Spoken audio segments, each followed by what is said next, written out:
నేను ఎన్నో వాక్యాలన్నింటిలో నాకు నచ్చిన వాక్యం ఏదంటే త్వరగా మా వందనాలరా ఈరోజు మన మధ్యకు రావటం 3 నెలల పూటానికి వచ్చారు. మళ్ళీ ఇప్పుడు ఇది 10వ నెల చక్కగా వారు వచ్చారు. ఇంకా ఆలస్యం చేయకుండా ఈ సమయాన్ని సిప్రా గారికి ఇస్తుంటుండగా మనందరం చప్పట్లతో చక్కగా తల్లి గారిని మనం ఆనందించుకుందాం.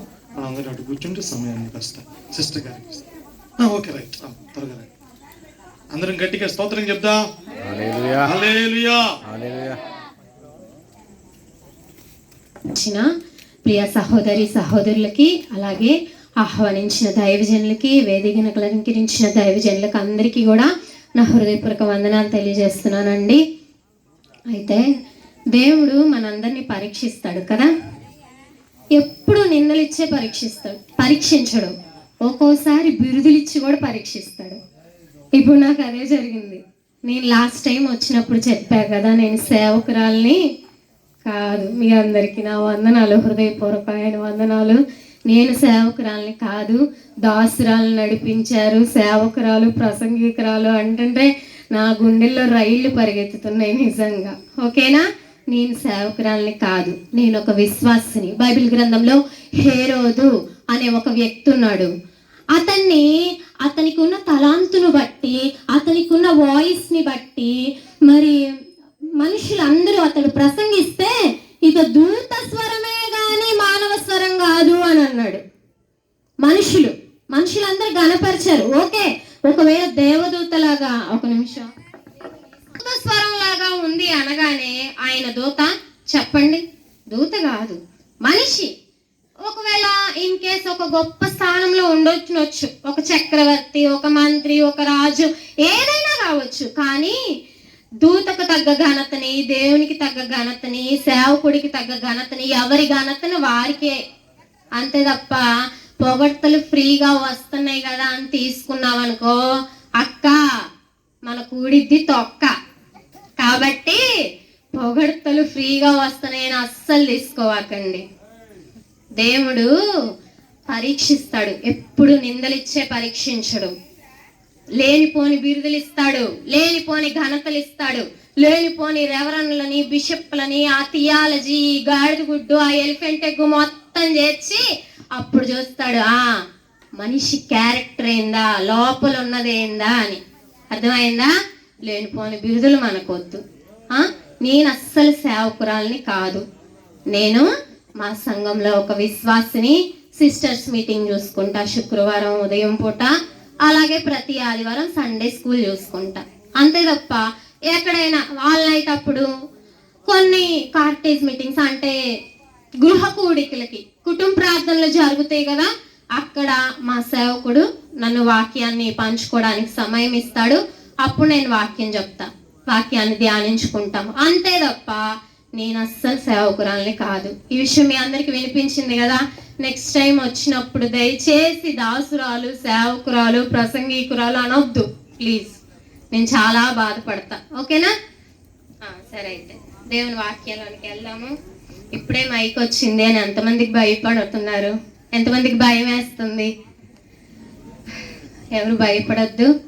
ప్రభు చిత్తమైతే నేను చాలా తక్కువ టైంలో నా మాటలని, ప్రసంగాన్ని ముగించేస్తాను. సరే, త్వరగా తీద్దాం మన గ్రంథాలని.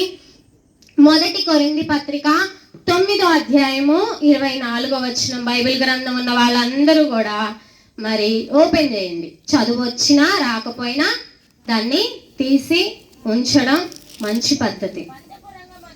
పందెపు రంగమందు పరిగెత్తు వారందరూ పరిగెత్తుదురు గాని ఒక్కడే బహుమానము పొందునని మీకు తెలియదా? అటువలే మీరు బహుమానము పొందునట్లుగా పరిగెత్తుడి. ఏం చెప్తున్నాడు దేవుడు? చాలా మంది పోటీ పడతారు, చాలా మంది పరిగెత్తుతారు, కానీ మీరందరూ కూడా బహుమానము పొందేటట్టు పరిగెత్తమంటే మేమెక్కడ పరిగెత్తుతున్నాం? ఆ కుర్చీలో ఉన్న ముసలోళ్ళు అనుకోవచ్చు, మా కాళ్ళు నొప్పులు, మోకాళ్ళు అరిగిపోయినాయి, గుజ్జు లేదు, మేమేడ పరిగెత్తుతున్నాం అని కదా. పరిగెత్తడం అంటే రన్నింగ్ చేయడం కాదు. పరిగెత్తడం అంటే ప్రతి ఆదివారం నువ్వు మందిరానికి వస్తున్నావు కదా, లోకాన్ని నుంచి నాకు దేవుడు కావాలి, దేవుని సన్నిధి కావాలి, దేవుని ఇచ్చు పరలోక రాజ్యంలో నేను ఉండాలి, నేను చేరాలి అని వస్తున్నావు కదా, బానే ఉంది. ప్రతి ఆదివారం చంకలో ఉన్న మరి గూట్లో ఉన్న బైబిల్ తీసుకొని చంకలో పెట్టుకున్నావు, వస్తున్నావు, ఇంటికి పోగానే చంకలో తీసి గూట్లో పెట్టుకున్నావు, అయిపోయింది అన్నట్టు ఏదో వస్తున్నావు పోతున్నావు. కానీ దేవుడు అనుకుంటున్నాడు, నువ్వు వస్తున్నావు వెళ్తున్నావు, ఊరికే వచ్చి వెళ్ళడం నాకు ఇష్టం లేదు, ఊరికే వచ్చి వెళ్ళడానికి నేను నిన్ను ఎన్నుకోలేదు, ఊరికే వచ్చిపోవడానికి నేను నిన్ను పిలుచుకోలేదు, నీకు బహుమానం ఇవ్వాలని నేను కోరుకుంటున్నా. హల్లెలూయా. ఎంతమందికి ఇష్టం బహుమానాలు? అంటే అందరికీ ఇష్టమే కదా. ఎక్కడైనా దినానికి వెళ్ళని, పెళ్ళికి వెళ్ళని, ఎంగేజ్మెంట్కి వెళ్ళని, నేనైతే మా ఇంట్లో ఎవ్వరు వెళ్ళి నా వచ్చి రాగానే గిఫ్ట్ ఏమి ఇచ్చారు అని అడుగుతా. నాకు ఏదైనా స్టీల్ ఇస్తే అంత నచ్చదు. ఇంతకు ముందు చిన్నపిల్లలప్పుడు అదే ఏదో ప్లాస్టిక్ బాక్స్ ఇచ్చారనుకో, అందులో ఏ జల్లయ్యో ఏయో ఒకటి పెట్టుకోవచ్చు కదా, అందుకని నేనైతే అదే అడుగుతా. ప్లాస్టిక్ బాక్స్ ఏమి ఇలేదా, బొమ్మలు ఏమి ఇలేదా అని అడిగేదాన్ని. అలాగే ఆ బహుమానాలు తెచ్చుకోవడం మనకి ఇష్టం కదా, అలాగే ప్రభువు కూడా మనకి బహుమానం ఇవ్వాలని కోరుకుంటున్నాడు. ఎవరెవరు బహుమానం పొందేలా పరిగెత్తారు? బైబిల్ గ్రంథంలో చాలా మంది జీవించారు, చాలా మంది దేవుని కొరకు కరిగిపోయారు, చాలా మంది దేవుని కొరకు పరిగెత్తారు, దేవుని కొరకు నిందలు అనుభవించారు, శ్రమలు అనుభవించారు, మరణాన్ని కూడా అనుభవించారు. మరణం వచ్చినా సరే వెనకడుగు వారెయ్యలేదు. అయినా కొందరికే బహుమానం వచ్చింది. ఎవరికి వచ్చింది? ఇంతకీ వాళ్ళు ఏం చేస్తే వచ్చింది? మనకి బహుమానం రావాలంటే మనం ఏం చేయాలి చూసుకుందాం. కొందరు భక్తుల్ని, దేవుని చిత్తమైతే 2-3 నేను జ్ఞాపకం చేసి ముగించేస్తాను, ఎందుకంటే సమయం ఎక్కువ అయిపోయింది, భారంగా ఉండకూడదు కాబట్టి. చూసుకుందాం. మొట్టమొదటి వ్యక్తి ఆదికాండ గ్రంథము 39వ అధ్యాయము 12వ వచనము. ఆదికాండ గ్రంథము 39:12. అప్పుడు ఆమె అతని వస్త్రము పట్టుకొని తనతో శయనింపమని చెప్పగా అతడు తన వస్త్రమును ఆమె చేతిలో విడిచిపెట్టి తప్పించుకొని బయటకు పారిపోయాడంట. ఎందుకు పరిగెత్తాడు ఈయన? యోసేపుకి ఎందుకు వచ్చింది బహుమానం? దేనికోసం పరిగెత్తాడు? తన పరిశుద్ధతను కాపాడుకోవడానికి పరిగెత్తాడు. హల్లెలూయా. ఎంతమందికి ఆసక్తి ఉంది? ఇందాక సహోదరుడు చెప్పాడు కదా, అందరూ కింద ఉంటే నేను అందరికంటే పైకి వెళ్ళి పడుకున్నాను అని. ఎందుకు అంత పైకి వెళ్ళి ఒంటరిగా తను పడుకోవడానికి కారణం, నిద్రపోవడానికి కారణం ఒక్కడే సెల్లు రుద్దుకుంటా కూర్చోటానికి కాదు. గుంపులో ఉంటే ఆ గుంపులో తాగుబోతులు ఉంటారు. పేకాటకి హ్యాండ్ తక్కువైందిరా, ఒక హ్యాండ్ అయ్యి అని మరి లాగేవారు. ఎట్లయినా సరే ఒక్కడు ప్రత్యేకంగా ఉంటే చెడగొట్టేవారు చాలా మంది ఉంటారు. కాబట్టి ప్రత్యేకమైన జీవితాన్ని కోరుకున్నాడంట. యోసేపు మనందరికీ తెలుసు, అతని ఎదుట అతనికి ప్రతి ఆదివారం మందిరం లేదు, సేవకుడు లేడు, బైబిల్ లేదు, తల్లి లేదు, తండ్రి లేడు, చెప్పేవాళ్ళు ఎవ్వరూ లేరు. మంచి నిండు యవ్వనంలో ఆస్తిపాస్తులన్నిటికీ యజమానురాలొచ్చి రా నాతో ముందుగాని అంటే పరిగెత్తాడంట. ఎంతమంది మనం పరిశుద్ధత కొరకు పరిగెత్తే వారంగా ఉన్నాము? నలుగురితో పాటు నా గుంపులో గో అన్నట్టు ఎంతమంది ఉన్నాం? పొలాలు వంగిన దగ్గర నుంచి లేచిందాకా మన ముచ్చట్లు ఎలా ఉంటున్నాయి, మన స్వభావం ఎలా ఉంటుంది? నలుగురిలో పెట్టి కూడా దేవుడు పరీక్షిస్తాడు. వాళ్ళ గురించి వీళ్ళ గురించి నీ నోటి పరిశుద్ధతను కాపాడుకోవాలని నీకు లేదా? ఈ దేహం దేవుడిచ్చిన ఆలయం. నోరు బారేసుకోవడానికి కాదు నీకు నాకు నోరిచ్చింది. చెవులు ఇష్టానుసారంగా దురద చెవులుగా అప్పచెప్పుకోవటానికి కాదు నీకు నాకు ప్రభు ఇచ్చింది. యోసేపు తన పరిశుద్ధతను కాపాడుకోవటానికి నిండు యవనంలో పరిగెత్తాడు. చూడండి, పక్కకు పోయి గడ్డి తినొచ్చి మూతి తుడుచుకున్నాడు అనుకో, ఎవరికైనా తెలిసిద్దా? అక్కడ ఎవరైనా ఉన్నారా? మూడో వ్యక్తి ఉన్నాడా?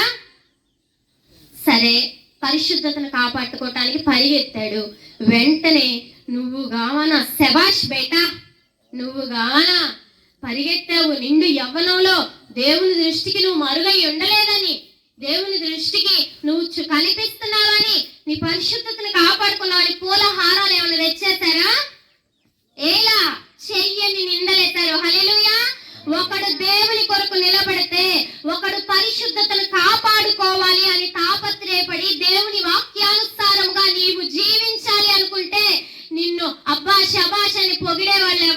ఈ లోకంలో, ఈ ఇంట్లో ఎక్కడ ఉండరు.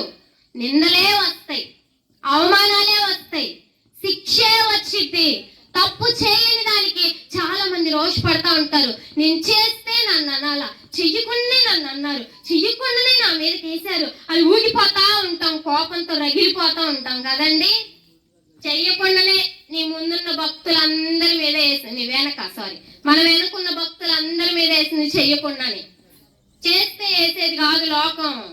దేవుడి కొరకు ప్రత్యేకింపు పెడతా. అబ్బో బోటకం ఇంకెవ్వరు బాటలేదమ్మా ప్రార్థనకి, ఒక్కతే రాదంట అల్లాడికి పెట్టించుకోవటానికి, చేయి చాపుకోవటానికి. అమ్మో బోటకం అందరూ బాటలేదమ్మా ప్రార్థనకి, మేము 30 ఏళ్ళ నుంచి పోతున్నాం, మేము అల్లాడి దోసకాయలు వేసుకొని కూర వండుకున్నాం, మేము ఒక్కతే అంట. కొయ్యకపోయినా పాడైపోతాయి మే అయ్యి, కొయ్యకపోయినా పాడైపోతాయి. ఆ చేయని వాళ్ళు వచ్చి కోసేలో కూరకు పోయే బదులు మనం కూర వండుకుంటాం, వృధా పోయటం ఎందుకు? పాడైపోతే నీకెందుకు, బాగైతే నీకెందుకు? పొలాల మీద పాడైపోయే మొత్తం నువ్వే బయట బాగు చేస్తున్నట్టు ఎలా ఉంటుంది? కాపాడుకోగలుగుతున్నామా మన పరిశుద్ధతని? యోసేపు పరిశుద్ధతను కాపాడుకోవటానికి పరిగెత్తాడు. తద్వారా నిందలే, శిక్షే, అవమానమే వచ్చింది, కన్నీరే మిగిలి. అందరూ చెయ్యిని తప్పేసి యోసేపు గుండె గాయం చేశాడు. అప్పుడు ప్రభువా నాకు ఇచ్చిన గిఫ్ట్ అయ్యా ఇది అని అనుకోలా. హల్లెలూయా. దేవుని కొరకు నిలబడితే, దేవుని కొరకు పరిశుద్ధతను కాపాడుకుంటే అందరూ అమ్మో బోటకం, అమ్మో ఉపద్రవం, అమ్మో అది అనే అంటారు. ఎందుకంటే ఇంకా మనము మన ఇంటికి వెళ్ళాలా. హల్లెలూయా. అక్కడికి వెళ్ళాకుంటది మనకి ఘనత, శబాషని. వెళ్ళక ముందే కావాలని కోరుకుంటే ఎక్కడి నుంచి వచ్చింది? చూసుకుందాం త్వరగా ఇంకొకరి పారికి మనం బైబిల్ గ్రంథంలో నుండి. సంఖ్యాకాండము 16వ అధ్యాయము 47వ వచనం. త్వరగా తీయాలి. మీరు లేట్ అయితే నన్ను తిట్టుకోవద్దు, వాక్యం అందించే వాళ్ళని తిట్టుకోండి. మోషే చెప్పినట్లు అహరోను వాటిని తీసుకొని సమాజము మధ్యకు పరిగెత్తి పోయినప్పుడు తెగులు జనులలో మొదలు పెట్టి ఉండెను. కాగా అతడు ధూపము వేసి ఆ జనుల నిమిత్తము ప్రాయశ్చిత్తము చేసెను. అతడు చచ్చిన వారికి, బ్రతికి ఉన్న వారికి మధ్యలో నిలువబడగా తెగులు ఆగెను. హల్లెలూయా. ఇంకొకళ్ళు పరిగెత్తారు. ఎవరైనా? ఏం పేరు ఆయన పేరు? అహరోను. ఎవరి కోసం పరిగెత్తాడు? తన చావు కోరుకున్న వారి కోసం. హల్లెలూయా. నిజంగా నేనైతే అక్కడ జరిగిన సందర్భం ఏంటో తెలుసా? అక్కడ జరిగిన సందర్భం, కోరహు దైవజనుడైన మోషే మీద, అహరోను మీద తిరుగుబాటు చేస్తాడు. అంటాడు ఈ సమాజంలో యెహోవా పరిశుద్ధుడే అంటాడు. అబ్బా ఎంత పరిశుద్ధులో! మంచినీళ్ళు లేకపోతే చాలు బతుకులు బయటపడతాయి. ఈ సర్వ సమాజాన్ని దప్పికతో చంపడానికి వేసుకొచ్చవయ్యా, మాంసం లేకపోతే చాలు. మాకు మాంసం ఎవరిస్తారని గుమ్మాల్లోకి వచ్చి ఏడ్చారంట వాళ్ళు. మళ్ళీ చిన్నపిల్లలు కాదు, చిన్నపిల్లలు మారం చేయడం ఎక్కడన్నా సహజం, పెద్దోళ్లే అందరూ ప్రతి ఒక్కళ్ళు గుమ్మంలోకి వచ్చి మాకు తినుటకు మాంసము ఎవరిస్తాడు అని ఏడ్చారంట. అలాంటి వాళ్ళు పరిశుద్ధులంట. అందరూ యెహోవా పరిశుద్ధులే. నీ సర్వ సమాజం మీద నువ్వు ఒక్కడే హెచ్చించుకుంటున్నావేంటి? నువ్వు ఒక్కడే ధూపం వేస్తున్నావేంటి? నువ్వు ఒక్కడవేనా? మేము లేవీలం కాదా? మమ్మల్ని దేవుడు ఎన్నుకోలేదా? మేము కూడా పోతాము అంటే దేవుడు ఊరుకుంటాడా? దేవుని సేవకుల మీద తిరుగుబాటు చేస్తే ఊరుకోలా. దేవుని ఉగ్రత దిగిరానే వచ్చింది. మరి భూమి నెరవేర్చి మింగేసింది. అంతకంటే ముందు ఎవరిని మింగేసిందో తెలుసా? తిరుగుబాటు చేసిన వాళ్ళని ఫస్ట్ మింగేలా. వాళ్ళ మాట విని 250 మంది ధూపం వేశారు. ఫస్ట్ ఆకాశం నుంచి అగ్ని దిగొచ్చి కాల్చివేసింది. తర్వాత ఆ తిరుగుబాటుకు కారణమైన ముఖ్యుల్ని భూకంపం లాగా భూమి ప్రాణంతోనే మింగివేస్తే ప్రాణంతోనే పాతాళం పోయారంట వాళ్ళు. అలా చనిపోయిన తర్వాత, ఆ సంఘటన జరిగిన తర్వాత ఇశ్రాయేలీలందరూ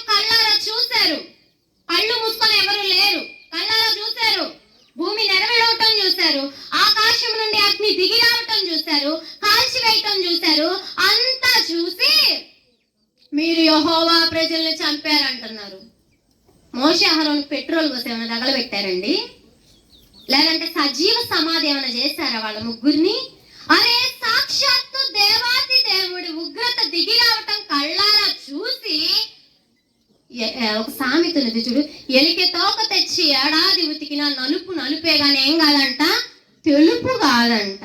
అలాగే ఇశ్రాయేలీల మనస్తత్వం ఏందో అసలు అర్థమే కాదు. సాక్షాత్తు దేవుని ఉగ్రత దిగి రావటం చూసి, అరే మనం ఆ పని చేస్తే మనకు కూడా ఆగతే పట్టిద్దు అనుకుంటాం. మనమైతే మనిషి పుట్టక పుట్టినోడు ఎవడైనా, అసలు వాళ్ళేం మనుషులు రా బాబు, అర్థమే కాదు నాకైతే. చాలా సార్లు ఆశ్చర్యంగా అనిపించింది. చాలా సార్లు మీరు యెహోవా ప్రజల్ని చంపారు అని మోషే మీద అహరోను మీద తిరుగుబాటు చేసి, మీరు చావాల్సిందే, మరి వారిని చంపినందుకు ప్రతిగా మీరు అలా అయిపోవాలి, మీరు ఇలా అయిపోవాలా, మీరు ఈ సమాజంలో ఉండకూడదు, మేము ఐగుప్తుకు తిరిగి వెళ్తాం, మీరైతే మీరు ఇది అని చండాలంగా దైవజనులకు వ్యతిరేకంగా నిలవబడి, దేవుని దాసులకు వ్యతిరేకంగా నిలవబడి నిందలు వేస్తుంటే తెగులు రావడం ప్రారంభించింది. హల్లెలూయా! దేవుడు ఏమైనా కళ్ళు మూసుకొని ఉన్నాడు అనుకుంటున్నారా? దేవుడు ఏమన్నా చెవిటివాడా? దేవుని దాసులకు విరోధంగా వేసే రంకెలు గుసగుసలాట్లు ఆయన వినట్లేదా? ఆయన శిక్షించడం చేతకాకపోయిన వాడా? మారుతావేమో అని సమయం ఇస్తున్నాడు అంతే. జాగ్రత్త. ఒక మాట మంచి గాని చెడు గాని యాకోబు నిమిత్తం పలకబాక అని లాబానితో చెప్పలేదా దేవుడు? ఆ మాట మర్చిపోయావా? మంచి గాని చెడు గాని మనము సేవకులకు విరుద్ధంగా పలకకూడదు. వారికి సలహాలు ఇవ్వచ్చు కాదనట్లా, వారితో ఏదైనా ఉంటే మాట్లాడొచ్చు కాదనట్లా. అయితే ఆ సందర్భంలో తెగులు రావడం మొదలు పెడితే అహరోను ధూపం తీసుకొని పరిగెత్తుకుంటా వెళ్ళి ఒక పక్క నుంచి మనుషులు నించున్నట్టు పడిపోతున్న మనుషులకి, నిలవబడ్డ మనుషులకి ధూపార్తి చేబుని మధ్యలో నిలబడ్డాడంట. హల్లెలూయా! నిజంగా చెప్తున్నానండి, నేనైతే అహరోను స్థానంలో ఉంటే నేనేమనేదాన్ని తెలుసా? నా జోలొస్తే ఇలా ఉంటది జాగ్రత్త అనేదాన్ని. నేనేమనేదాన్నంటే, నాతో పెట్టుకుంటే, నన్నేమన్నా అంటే దేవుడు ఊరుకోడు, చూసావా ఇంకైనా బతికున్నోళ్ళు ఒళ్ళు దగ్గర పెట్టుకోండి అనేదాన్ని. కానీ అహరోను నా వంటి వాడు కాదు. ఆయన భక్తిపరుడు, ఆయన పరిశుద్ధాత్మ చేత నడిపించబడుతున్నవాడు. ఆయన ఎంత క్షమించాలంటే క్షమించటం కాదండి, యేసు ప్రభు ఎలాగైతే వీనిని చంపండి చంపండి అని కేకలు వేసిన వారి కొరకు సహా ప్రాణం ఇచ్చాడో, అలాగా అహరోను చచ్చి పడుతున్న మనుషులకి, బతికున్న మనుషులకి చావుకు ఎదురెళ్ళి నిలబడ్డాడు. హల్లెలూయా! అహరోను కోసం ఒకసారి అందరు గట్టిగా చప్పట్లు కొట్టండి. అహరోనికి, నాకు కాదు, నిద్ర కూడా రాకుండా ఉంటుంది. అహరోను ఎందుకోసం పరిగెత్తాడు? ఎవరి ప్రాణాల కోసం రిస్క్ చేశాడు. ఏదైనా తేడా పడితే ఆ తెగులు వచ్చి ఆయన కూడా పోతాడు. అవునా కదా? కోవిడ్ వచ్చినప్పుడు మాస్క్ లేకుండా ఎవరైనా వెళ్ళారా? కరోనా వచ్చిన దగ్గర బంధువు శవం అయినా సరే పారేయడానికి ఎవరైనా వెళ్ళామా? ఎందుకు? ప్రాణం మీద తీపి. తెగులు చేత ఒక పక్క చచ్చి పడుతున్న మనుషుల మధ్యలోకి వెళ్ళి నించుంటే, నేను చేస్తా కదా, నేను మనిషినే కదా, ఆ తెగులు నాకు వచ్చింది కదా అని ఒక్క నిమిషం కూడా ఆలోచించలేదు మోషే అహరోనులు. మోషే చెప్పాడా లేదా? అహరోను, నీవు ధూపార్తి తీసుకొని వెళ్ళు, ఆ మనుషుల నిమిత్తము ధూపము వేసి యెహోవాని శాంతింపజేయంటే నిమిషము కూడా ఆలోచించకుండా వాళ్ళ తమ్ముడు మాట విని వెళ్ళిపోయాడు. అది దేవుని మాటగా తీసుకున్నాడు. హల్లెలూయా! మనం కోరుకుంటున్నామా చావాలి అనుకున్న వారు బ్రతకాలని? మన మీద నిందలు ఎవరి కోసం? ప్రాణ స్నేహితుల కోసం కదా అహరోను వెళ్ళింది. వారి మీద నిందలు వేసిన వారి కోసం. మీరు దేవుని ప్రజల్ని చంపారు అని, లేనిపోని అని అంటగట్టిన వాళ్ళు బతకాలని పరిగెత్తారంట. అది దేవుని ప్రేమ అంటే. హల్లెలూయా! మిమ్మల్ని హింసించు వారి కొరకు మీరు ప్రార్థన చేయుడి అని నూతన నిబంధనలో దేవుడు చెప్తే, పాత నిబంధనలో ఎప్పుడో నెరవేర్చారు మోషే అహరోనులు. దైవిక ప్రేమ, పరిశుద్ధాత్మ నడిపింపు ఉన్నవారు ఇలా చేస్తారు. మన మీద నిందలు వేసే వారి కొరకు, మన మీద సొలిగే వారి కొరకు, మన మీద నానా మాటలు లేనిపోని చేసి మన కుటుంబాన్ని, మన బ్రతుకుల్ని ఆరడి చేసేవారు బ్రతకాలని కోరుకునే మనసు ఉందా? అలాంటి మనసు ఉంటేనంట దేవుడు బహుమానం ఇస్తాడంట. హల్లెలూయా! ఇప్పుడు ఒకవేళ ఏ దినానికన్నా వెళ్ళి లేదంటే పెళ్లికన్నా వెళ్ళి ఒక చీరనో ఒక గిన్నెనో తీసుకొచ్చుకున్నావు అనుకో, అది ఉంటుందో ఉండదో తెలియదు, కానీ దేవుడిచ్చి బహుమానం శాశ్వత కాలం అనేది. నిన్ను నన్ను పిలుచుకుంది ఉత్త చేతులతో బికారుల్లాగా పరలోకంలో నిలవబెట్టాలని కాదు, మనల్ని పిలుచుకుంది బహుమానం ఇచ్చి నిలవబెట్టాలని, ఒక గొప్ప స్థానంలో మనల్ని నిలవబెట్టాలనేది తండ్రి కోరిక. మీకున్న కోరిక మీ బిడ్డలు బాగా ప్రయోజకులు అవ్వాలి, మంచి చదువు చదవాలి, నేను విసుక్కున్నట్టు మట్టి విసుక్కోకూడదు, వాడు ఫ్యాన్ కింద ఉండాలి, ఏసీ గదిలో ఉండాలి, కంప్యూటర్ ముందు రాజాలాగా వర్క్ చేయాలని కోరికలు మనుషులుగా మనకు ఉంటది కదా. దేవుడికి కూడా కోరిక ఉందక్క. అదేంటనుకున్నా, పరలోకానికి నువ్వు వచ్చినప్పుడు నిన్ను ఉత్త చేతులతో ఎదుర్కోకూడదు, బహుమానంతో ఎదుర్కోవాలని. హల్లెలూయా.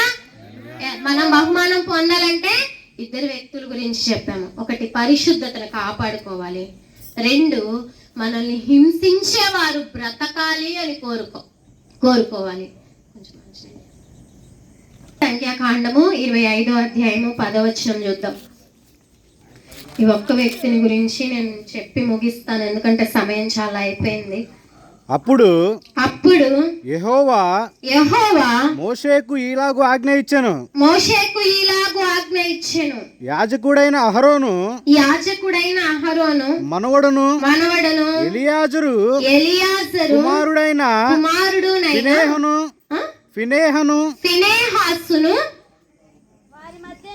వారి మధ్యను నేను ఓర్వలేని దానను తాను ఓర్వలేకపోవుట వలన ఇశ్రాయేలీల మీద నుండి నా కోపమును మళ్లించెను గనుక నేను ఓర్వలేకయుండి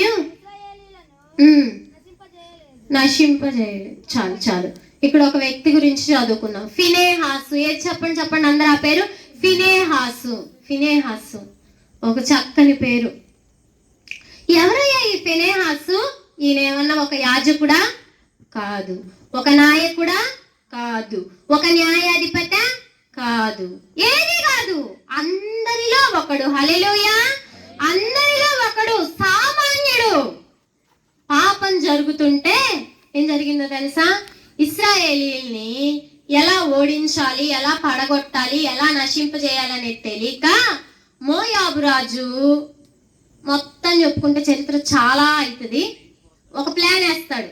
వారి అందమైన స్త్రీలను తీసుకొచ్చి మోయాబు యవనస్తుల ముందుంచి వారు వీరిని మోహించేలాగా, వారు వీరిని తీసుకెళ్లిపోయేలాగా పాపానికి పురిగొలుపుతాడు. ప్లాన్ అది. అయితే ఇశ్రాయేలీయుడు సమాజంలోకి ఒక మోయాబు స్త్రీని తీసుకొచ్చినప్పుడు అక్కడ జరగరాని కార్యము జరుగుతుంటే వారిది అంతా గుడార జీవితం. తలుపులు తాళాలు ఏముండవు, మనలాగా గుడారాలే ఓన్లీ. గుడారం ఏముందండి, ఊరకనే పోవచ్చు కదా, ఎవరైనా వెళ్ళొచ్చు, ఏ టైంలోనైనా వెళ్ళొచ్చు. జస్ట్ గుడ్డలతో కట్టుకుంటారు కదా, అది దానివల్ల. అయితే అందరిలో ఒకడు సామాన్యుడు. అతనేం మరి నాయకుడు కాదు, హెచ్చరించాల్సిన వాడు కాదు, ఖండించాల్సిన వాడు కాదు, బుద్ధి చెప్పాల్సిన స్థానంలో ఎవ్వరూ అతన్ని నిర్ణయించలా. ఎప్పుడైతే యవనస్తుడైన ఫినెహాసుకు తెలిసిందో జరగరాని కార్యము పలానా గుడారంలో జరుగుతుంది, దాని వల్ల తెగులు మొదలు పెట్టింది అనగానే ఈటే పట్టుకొని పరిగెత్తుకుంటా పోయి, ఏం మొహమాటాలు ఏమీ లేవు, పోయి పైన పడిస్తే పైన కింద ఉన్న మనుషులు ఇద్దరికి తగిలి అక్కడే చచ్చిపోయారు. పైనుంచి కిందకి ఇద్దరిని ఒక్కసారితో చంపేశాడు. హల్లెలూయా.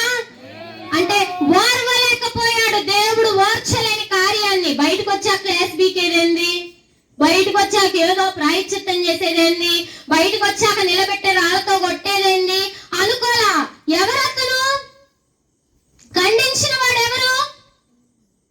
పాపం జరుగుతుంటే ఓర్చుకోలేకపోయిన వాడు ఎవరు?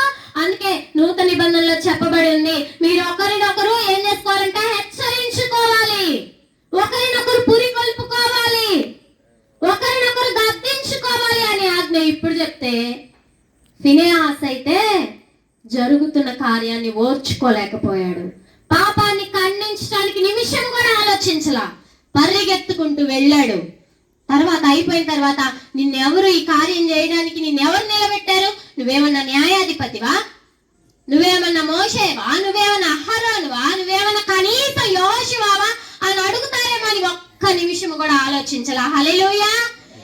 పాపము కళ్ళ ముందు కనిపిస్తే ఓర్చలేకపోయాడు ఫినెహాసు. అందుకే దేవుడు ఒక నిత్య నిబంధన చేసేసాడు.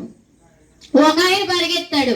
2 రాజుల గ్రంథంలో తీపిచ్చండి, అయిపోయింది, అందరూ భారంగా ఉన్నారు. ఓకే, నా దైవజనుడైన ఎలీషాకి నయమాను తీసుకొచ్చి నీ తీసుకోవటానికి మనస్సు లేకపోయినా నేను పరిగెత్తుకుంటా పోతానన్నాడు. హల్లెలూయా.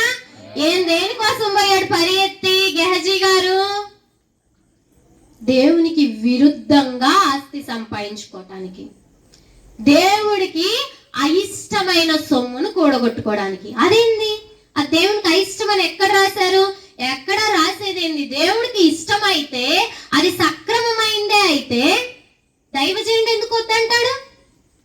దైవజనుడు వద్దు అన్నదాన్ని సంపాదించుకోవటానికి పరిగెత్తాడు గెహజీ. నీ పరుగు ఎలా ఉంది? పరుగు అంటే జీవితం, బ్రతుకు, లేదంటే మన ఆరాటం దేనికోసం ఉంది?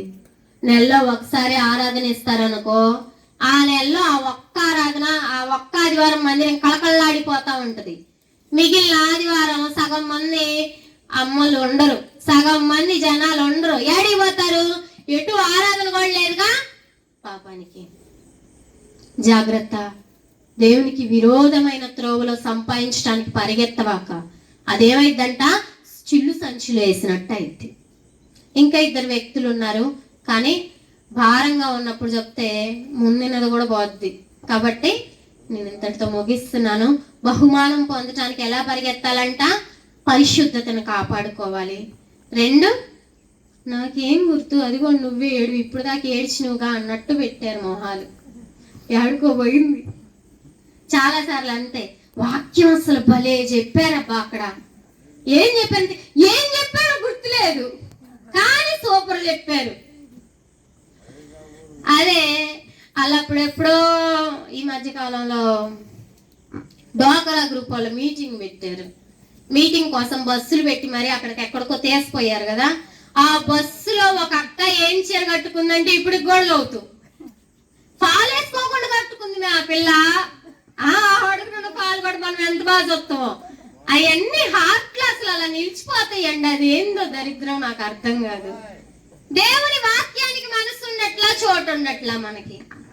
మిగిలిన విషయాలన్నీ అబ్బబ్బబ్బా ఎప్పుడెప్పుడు ఈ కడదాకా గుర్తుండిపోతాయి కదా.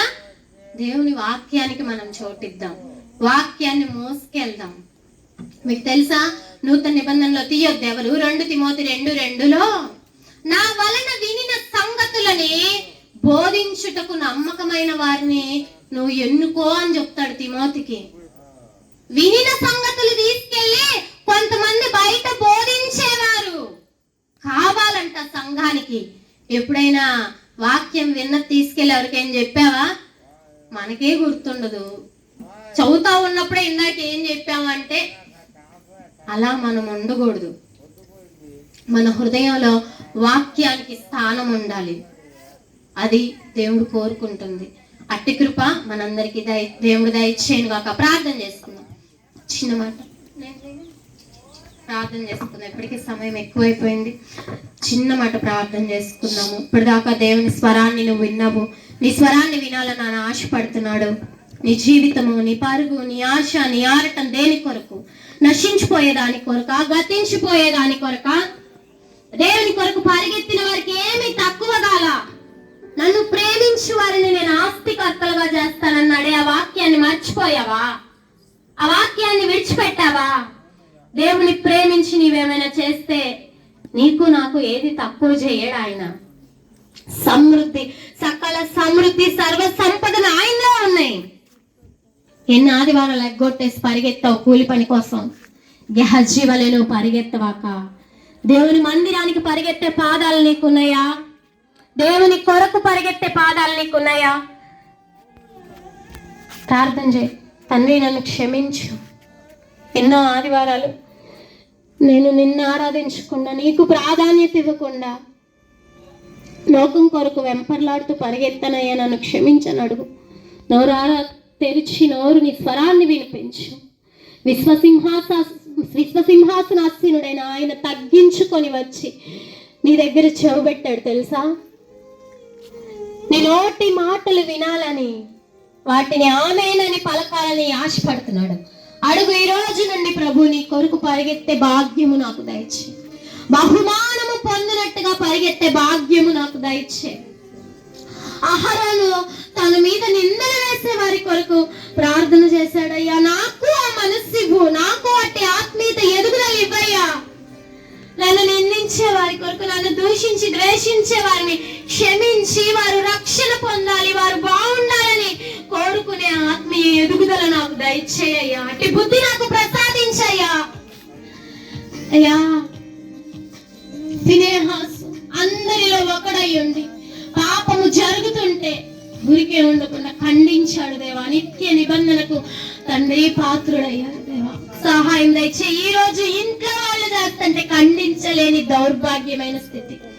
చిన్న బిడ్డలు కళ్ళ ముందు మందిరానికి రాకుండా బయట ఆడుకుంటే 4 దెబ్బలు కొట్టి నడిపించుకోవాలని దౌర్భాగ్యమైన స్థితి. ఇదేనా? ఇందుకేనా దేవుడు మందిరానికి వస్తున్నావు? ఎంత చండాలమైన పరిస్థితి. నీ బిడ్డలు వస్తున్నారా ఆదివారం మందిరానికి? వారిని నడిపించుకోగలుగుతున్నావా? జ్ఞానముగా ప్రభువులో నీ కుటుంబాన్ని నడిపించుకో. నాది కాదు కదా పని అన్నట్టు ఊరుకోవాక. తండ్రి నీకు స్తోత్రములు. విత్తబడిన వాక్యము నా తండ్రి నా హృదయంలో, మా హృదయాల్లో మెండుగా ఫలించటకు సహాయం దయచేయండి. ఏ ఒక్క మాట వ్యర్థముగా పోకుండా, దుష్టుడెత్తుకొని పోకుండా, నిర్లక్ష్యంగా తీసుకోక ప్రతి విషయాన్ని కూడా మేమందరము ఆచరించులాగున, మా జీవితాల్లోకి అన్వయించులాగున మీరే కృపను చూపించి సహాయం దయచేయమని యేసుక్రీస్తు ప్రభు వారి ఘనమైన నామంలో నా ఈ ప్రార్థన అడిగి వేడుకొని పొందుకొని ఉన్నాము మా పరమ తండ్రి. ఆమేన్. ఆమేన్. అర్థమైన వాళ్ళందరూ గట్టిగా స్తోత్రం చెప్పండి. హల్లెలూయా. అర్థం కాని వాళ్ళందరూ చెప్పండి. ఉన్నారు కొంతమంది అట్లాగా చక్కగా పరిగెత్తే వాళ్ళు. ఎవరు పరిగెత్తారు? యోసేపు పరిగెత్తారు పరిశుద్ధుడు. రెండోది అహరోను అవమానించిన వారి కొరకు పరిగెత్తారు. మూడోది ఫినెహాస్ పాపం చేస్తున్నావు వారవలేక పరిగెత్తి కత్తించి. ఎస్, ఈరోజు మనం కూడా మంచి వాక్యం ఈరోజు ప్రభు మన మధ్యలో తీసుకొచ్చాం. తనకంతా ఇష్టపడలేదన్నారా సావుకు కంటే బాగా చెప్తాను. ఇంకేమంటాను? గట్టిగా స్తోత్రం చెప్పాను.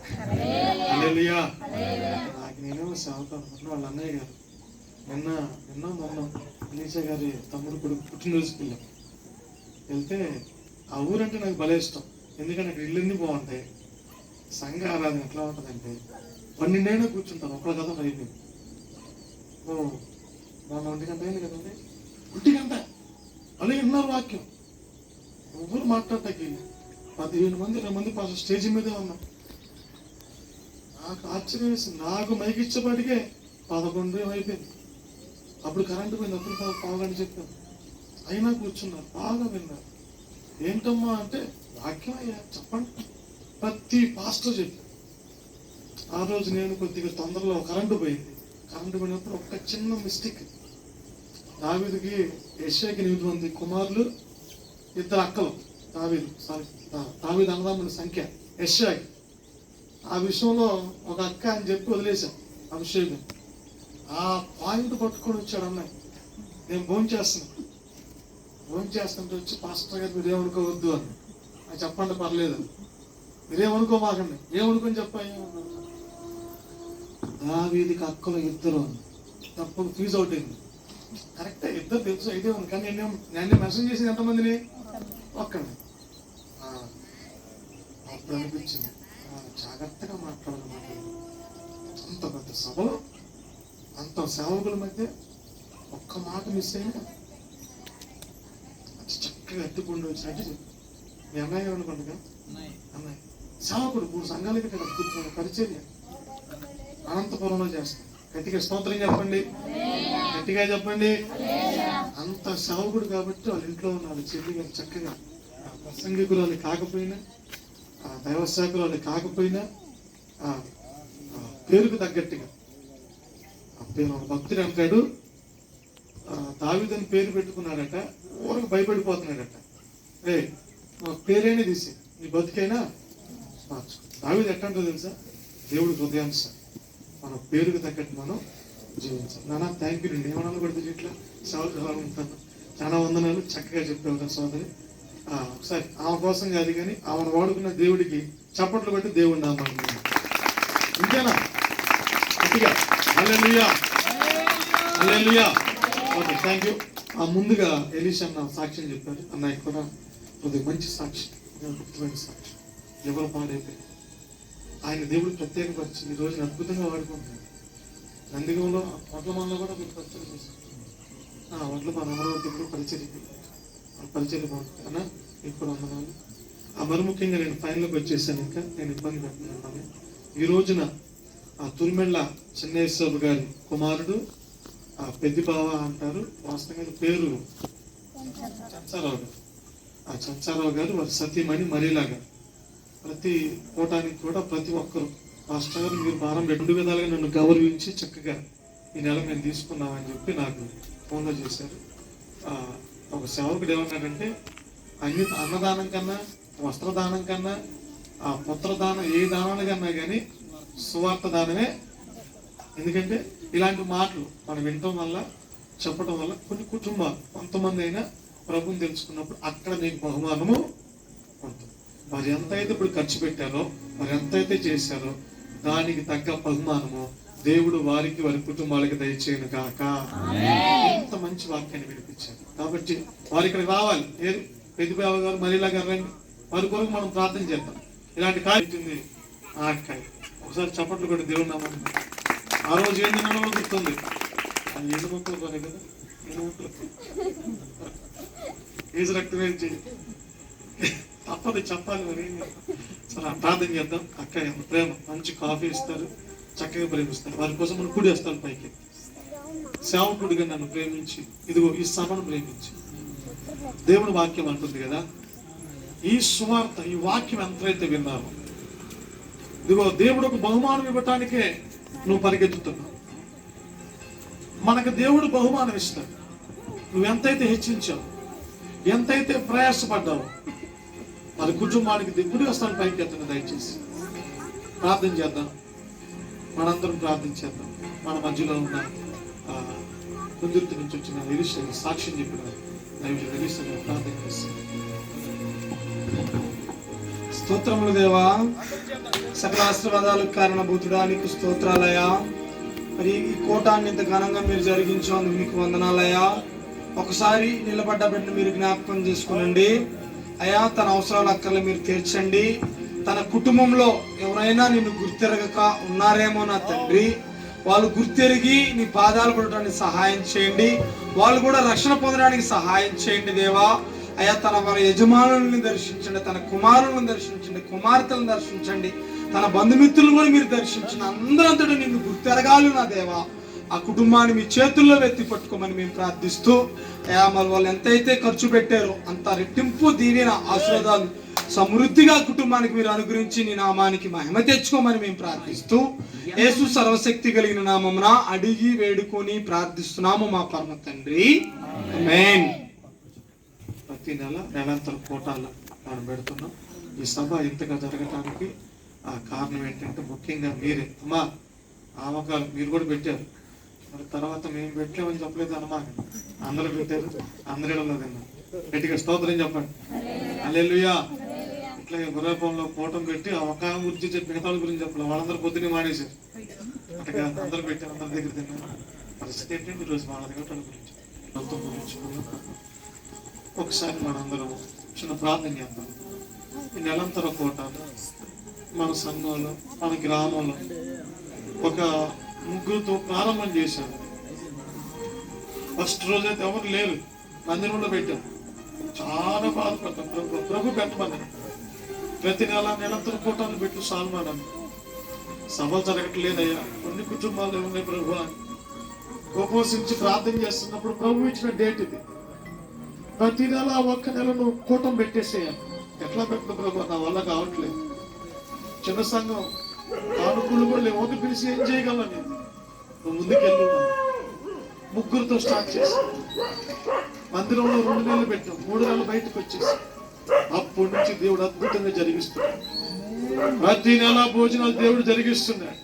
ప్రతి ఒక్క గ్రామం నుంచి దేవుడు కదిలిస్తున్నాడు. 10 మంది సేవకులు వచ్చారు. ఇది 10వ కూటం. దేవుడు 10 కూటాలు జయకరంగా జరిగించిన దేవుడికి గట్టిగా స్తోత్రాలు చెబుతాం. నీకు స్తోత్రాలయ్యా. ఇది మా బలము కాదు నాయన, మా ఉద్దేశాలు కాదు నాయన, మా ప్రేరణ కాదు నాయన, స్వలాభం కోసం కాదు నాయన.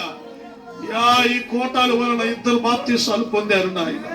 10 నెలల కోటాల వల్ల ఓ నాయన 2 బాప్తీసాలు ఇక్కడ జరిగించావు ప్రభు. అయ్యా నువ్వు అన్యాయసుడైన దేవుడు కాదు నాయన. సంఘాన్ని బలపరుస్తున్నావు, కుటుంబాలను బలపరుస్తున్నావు. ఎంతో మంది సేవకులు మా ప్రాంతంలో నాయన ఈ మాటలు మోసుకొచ్చి ప్రార్థనా పరులు నాయన ఈ ప్రాంతంలోనికి వస్తున్నారు. మన ప్రాంతాన్ని దేవుడు ప్రేమిస్తున్నాడు. అందుకని ఒక్కసారి దేవుడు హృదయపూర్వకంగా మనం ప్రార్థన చేద్దామా. దేవుడు మన కుటుంబాన్ని దీవించబోతున్నాడు, మన ప్రాంతాన్ని దీవించబోతున్నాడు. ప్రతి ఒక్కరిని బహుమానము కొరకు సిద్ధపరచబోతున్నాడు. నీ పరుగులను మార్చుకోవాలి. లోకము కొరకు కాదు, ధనము కొరకు కాదు, దేవుడు కొరకు నీ పరుగు, దేవుడి మందిరంలోని పరుగు, దేవుడి పనుల్లోని పరుగు ఉంటే దేవుడు నీ కొరకు బహుమానాన్ని సిద్ధపరచబోతున్నాడు. చిన్న ప్రార్థన చేసుకుందామా. ఇది 10వ సభ. 10 నెలలు దేవుడు ఘనంగా జరిగించాడు. 10వ నెలకు వచ్చేసరికి అన్ని కుటుంబాలు వరుసగా అందరూ చేసుకుంటూ వచ్చారు. అయ్యా దేవుడిని నమ్మి ఒక్క అడిగేమన్నాడు. ఒక్క అడుగు వేసి ముందుకు వస్తే ఈరోజు 10 అడుగులు దేవుడు వేయించాడు. హల్లెలూయా. అయ్యా నీకు స్తోత్రాలయ్యా. ఏమి చిరునాడు మా బలము కాదయ్యా, మా శక్తి కాదు, ఇది మా జ్ఞానము కాదు. దేవుడు వాగ్దానం చేశాడు. ఏంటో తెలుసా, అది నా ఆత్మ మీ మధ్య ఉంది, మీరు భయపడకండి, ధైర్యముగా పని జరిగించు అన్నాడు. అయ్యా పిల్లలందరూ సహకరిస్తున్నారు. రోడ్డుకి అడిగే లైట్లు కట్టేవాళ్ళు వాళ్ళే చక్కగా ప్రభువా ఈ ప్రాంతంలో సువార్త సంవత్సరాలు సభలు కాదు ఆయన, ఉద్యమ కోటాలు కాదు, ప్రతి నెలాంతర కోటాలు జరిగిస్తున్న దేవా నీకు స్తోత్రాలు నాయన. మీరు జరిగిస్తున్న ప్రతి ఒక్క కోటాన్ని బట్టి వచ్చిన సేవకులు, సేవకురాళ్ళు, అయ్యా దాసులు, శిష్యులు, అయ్యా ఎంతో మంది వచ్చిన ఆయన వాక్యాన్ని అందిస్తున్నారు. వాళ్ళు అందించిన వాక్యాలన్నీ మా ప్రాంతానికి, మా సంఘ బిడ్డలకి, మా కుటుంబాలకి, ఈ ప్రాంతానికి దీవెనకరంగా మీరు మార్చి ఎందరైతే అడుగు పెడుతున్నారు అందరినీ కూడా సంఘాల పరిచర్యలు కూడా మీరు దీవించి ఆస్వాదించి సంఘ సరిహద్దులు విశాలపరిచి మారు మనసు లేని వారికి మారు మనసు రక్షణ దయచి మారు మనసు రక్షణ పొందిన వారిని ఆత్మీయంగా మీరు బలపరిచిన పరిచర్య చేసిన బిడ్డలు ప్రతి ఒక్కరిని కూడా పేరు పేరును మీరు దీవించి ఆస్వాదించి ఈ మేలులతో నింపు నడిపించండి. మాకు ప్రియుడును లోక రక్షకుడునైన యేసుక్రీస్తు వారి పేరిట అడిగి వేడు పొంది నాము తండ్రి, ఆమేన్.